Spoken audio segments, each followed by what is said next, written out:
ஆனா எதிர்க்கட்சிகளுடைய கடுமையான விமர்சனம் எப்படி பாக்குறீங்க? எதிர்க்கட்சிகள்னாலே விமர்சனம் தான் பண்ண போறாங்க, பண்ணாமல் இருக்க போறது கிடையாது.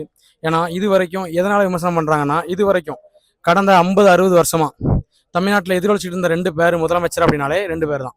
அம்மையார் ஜெயலலிதாவும் ஐயா கருணாநிதி அவர்கள் பேர் தான்.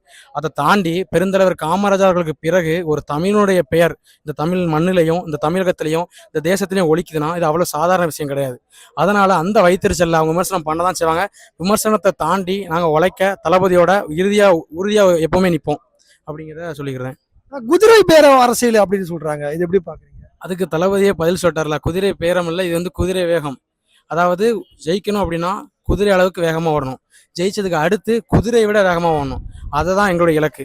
நாங்கள் குதிரையை விட வேகமாக ஓடி இதுவரைக்கும் தமிழக அரசியலில் யாரும் செய்யாத ஒன்று அரசியல் புரட்சியை, ஊழல் இல்லாத லஞ்சம் இல்லாத ஒரு சமுதாயத்தை உருவாக்குவது எங்களுடைய இலக்கு. அந்த இலக்கை அடையும், கண்டிப்பாக அடையும்.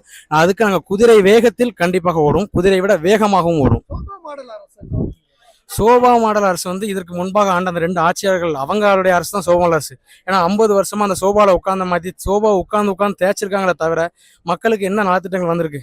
அறநிலையத்துறை அமைச்சர் என்ன பண்ணாரு? கல்வித்துறை அமைச்சர் என்ன பண்ணாரு? மதுவிலக்குத்துறை அமைச்சர் என்ன பண்ணாரு? அவங்கவுங்க அவங்களுடைய சொத்தை பெருக்கணுங்கிறக்காண்டி எல்லா வேலையும் பார்த்தாங்க. நாங்கள் சோபா மாடல் அரசு கிடையாது. சோபா மாடல் அரசுகளையும் தாண்டி இது வந்து அவங்களையும் தாண்டி நாங்கள் வந்து மக்களுக்கு நலத்திட்டங்களை, மக்களுடைய அடிப்படை தேவையை அவங்க கேட்காமலேயே அதை செய்ய வேண்டிய பொறுப்பு தமிழக வெற்றி கழகத்திற்கும் இந்த தமிழக அரசுக்கும் இருக்கு. அதை நிறைவேற்றது நம்ம தமிழ்நாடு முதலமைச்சர், மாண்புமிகு முதலமைச்சர் திரு ஜோசப் விஜய் அவர்கள் மட்டும்தான் அந்த சாத்தியம். அந்த சாத்தியத்தை 100% அவர் நிறைவேற்றி தருவார். கவர்ச்சியால வெற்றி பெற்றுட்டாங்க இந்த வாட்டி அப்படின்னு சொல்லிட்டு. கண்டிப்பா கவர்ச்சியால தான் வெற்றி பெற்றிருக்கோம். அது வந்து திரைத்துறை அப்படிங்கிற கவர்ச்சி கிடையாது. மக்களுக்கு நாங்கள் எடுத்து வைக்கக்கூடிய நலத்திட்டங்கள், நாங்கள் இதை தான் பண்ண போறோம். இந்த விவசாயிகளுக்கு விவசாய கடன்களை வந்து தள்ளுபடி செய்யப்படும், அதுக்கான முக்கியத்துவம் எடுப்போம், ஆராய்ச்சி முக்கியத்துவம் எடுப்போம்.